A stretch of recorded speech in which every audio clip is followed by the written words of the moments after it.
Let's let go of the tension on the physical plane, just inhaling, tense the body, and release.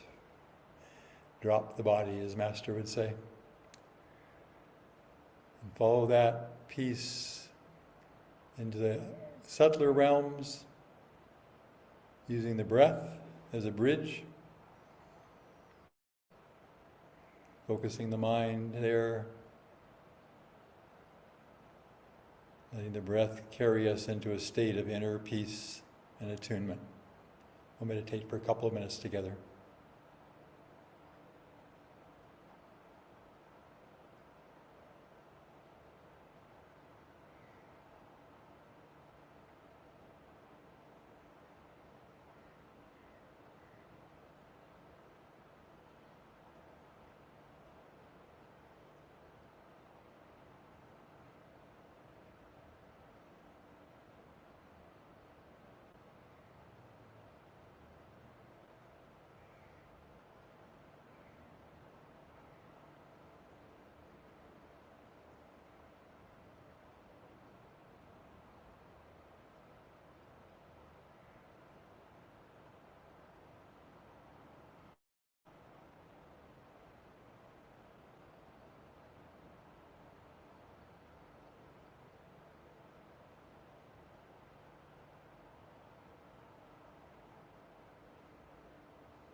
So today we get to talk about teaching. And of course, that was a major part of beginning of Master's life, as we all know. It was in my reading of the autobiography of a yogi that I got the inspiration to actually start to look at education as a form of service. And then, of course, the doorways opened up from there. But we'll start with this whole day that we're celebrating, Teachers' Day in India. It's quite interesting from a perspective of someone like me coming from the West, because we don't have the same kind of appreciation for teaching that is here in India. And I thought it was worth describing that. I mean, I think there might be a Teachers' Day in the United States, but it's certainly not celebrated the way it is here in India. I was with the teachers from the public school, or the schools here in Gurgaon, and they were all, the students had written them notes and given them presents, and they were being taken out to dinner, and it was just a real big deal. And it's the way it should be on the highest octave. But I think there's lessons to be learned from what's happened in the West, because teaching is not an especially respected or sought after profession at this point.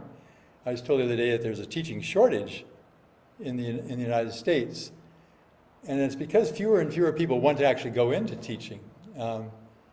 The actual kind of the job description, and you go in, and more over the last, half century at least, there's been an erosion of respect for the teacher. And it continued pretty much continuously from my experience.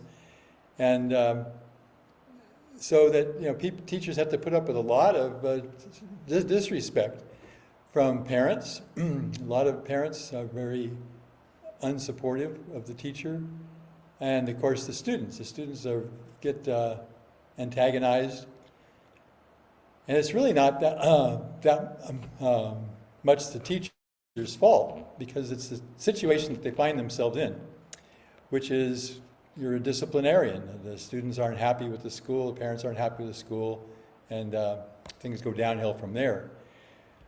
Well, what I see in India, and coming to India, is I see the potential for the same kind of thing. Because I can't think of a better word than job description, but anyway, just what happens, what does a teacher do? Well, more and more in India, which has kind of followed the path of the West, the teacher has a responsibility for transmitting information. So the teacher, if they're a science teacher, they have to know all about physics or chemistry or whatever it is, and they have a certain, generally a prescribed curriculum that they're supposed to, and their job depends on them giving that to the student, and the student absorbing it, and then the student being able to score well on a test, which is the other thing that's become more and more important here, especially in India, is this whole testing thing. I haven't counted it up, but I think they must spend at least 8 weeks in the school year, in a calendar year, testing. And it's, in my opinion, is way overdone.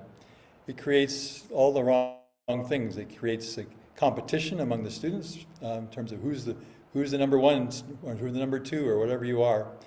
And then it also it emphasizes a certain part of school, which is all this information, data, which of course is that style is getting outmoded by the moment, because as with computers coming in and then internet and now artificial intelligence, it's more and more easy to get whatever information you need within a click of a button. And so the whole idea of having to memorize all this stuff becomes less and less valuable. But that wasn't the way it always has been in India, and that's why there is this tradition of reverence for teachers. I know the first time I experienced it, I had just come here for my initial visit with the schools, but I was on a train, and a family was in the seat across from mine. We just started talking. There were 2 children. I mean, it was kind of casual until they asked me what I did, and I said, well, I've been a teacher my whole life. And then at that moment, it just changed, and the children were down and bowing and touching my feet, and the parents were so appreciative of it, and I was kind of awed by it. Like, wow, this is... So why is it that way? Why isn't it that way in the West? Well, there's a term that Master used in describing education. He said, teachers are soul molders. Soul molders. And that changes everything, because when you broaden the teaching perspective to include the soul and cultivating soul qualities, then you get an occupation that's worthy of the reverence. And of course, in the traditions in India of the Gurukul, that was the role of the teacher. And that was the role of the teacher when Master started his school at Dihika and then later Ranchi back in 1916-17. That was definitely the role he played. You get very few stories from that era, but a couple of them where he just automatically took it in. That there was one boy, one story I'm thinking of, the boy had, he'd been given some of the dessert for that night before the dinner and had actually eaten it. And so they started to pray, and but Master told him just very simply, he just says, you shouldn't offer the prayer. Of course, because Master knew those kind of things. And so the boy, at the end of the prayer, Master said, you already have eaten, so how can you bless the food that you've already eaten? And the boy was very embarrassed and repentant. And he was writing about this decades later. But it just gave you an example of the kind of, that Master would think, oh, that's really important. If there's somebody is telling a lie or doing something of that sort, it's his role as the teacher to work with that. So the things that, when I was invited to come to bring the living laboratories, we call them, into the regular schools here in the DLF schools, that was basically bringing that back in, but somehow it got lost. It got lost over the last several decades, and they didn't do that anymore. There was no sense of helping the children on moral and spiritual levels. So it's been quite well received by everybody. The teachers very much appreciate being given that kind of an assignment to actually explore these qualities like honesty and respect and gratitude and all these different things. The children are really appreciated because it's the way we do it. It's not just what they're asked to do, it's how they're asked to do it. How they're asked to do it is by just becoming more sensitive to the children's realities and we call it entering the child's world, and trying to not, quote, teach them in terms of lecturing to them or telling them what to do, but inviting them to share their experiences, to share their comments on what it's like to explore these qualities. Whereas honesty become an issue in your life, or gratitude, or whatever it is, and then share amongst the group what it's like, what they experience from it, and move on, in a very holistic and dynamic way. So we, being disciples of Master, we have this very clear directive. I'm going to see if I can call this up. Let's see. First I'll...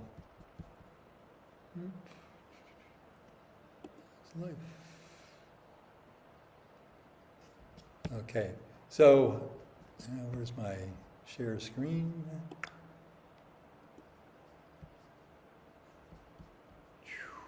Yep, got lost. Hold on, there it is.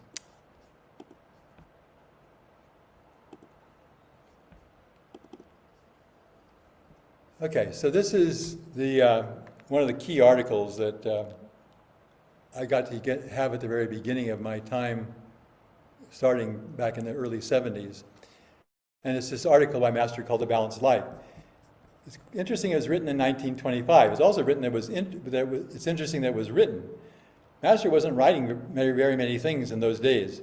He was lecturing. He was starting his campaigns across the continent. But he didn't have time to write too much. But he took the time to write this article. It's actually about 6 pages long. And it encapsulates the core ideas that he had of what was needed in education. And the whole idea is this balanced life. And these very cute figurines that, I don't know if he created or somebody else did, but showing on the left some very imbalanced people with an overdeveloped intellect, overdeveloped will, overdeveloped feeling.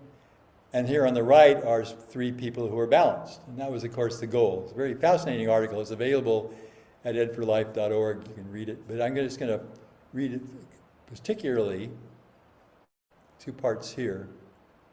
Just these 2 paragraphs. Spiritual principles should be taught. So he was writing this in 1925. It was also when he was still thinking that he was going to be able to found schools in the United States at that point. It didn't work out that way because, of course, there weren't parents who were appreciative of this kind of need for this kind of education at that time in 1925. But he said, educators, physical culturists, preachers, reformers, doctors, and lawmakers will hasten the progress of true civilization only when they themselves first learn and then teach others how to harmoniously develop all the factors of life and a man's nature. This is the true education and all-around human culture that all the world is seeking.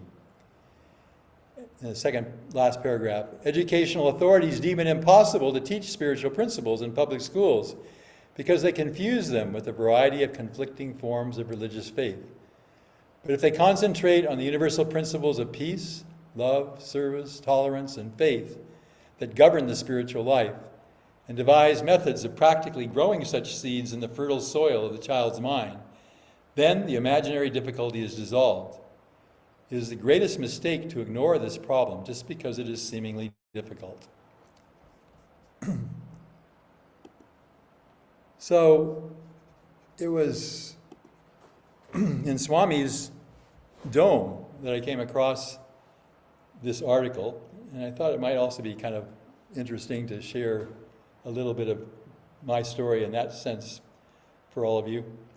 So Swami founded Ananda in 1967, 68, I forget. He bought the land for the retreat at that point, and that was when he first really started. Started to build the temple. They started to create the retreat, and then about 2 years later, during that very first year, it became very obvious that you couldn't do a retreat and a community on the same small parcel of land.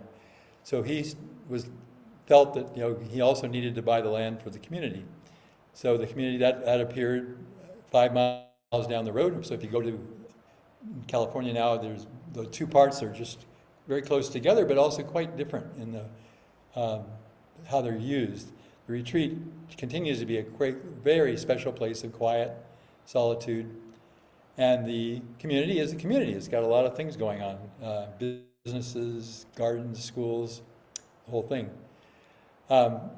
So that was 1969, and then almost immediately there was this influx of people coming to be part of Ananda. It happened to be at the same moment that the hippies were all leaving San Francisco and the Bay Area, and the word it was going back to the land. So there was just kind of a grapevine that if there was a new piece of land that opened up, there was lots of people started to come to check it out. So it was quite a kind of a carnival of.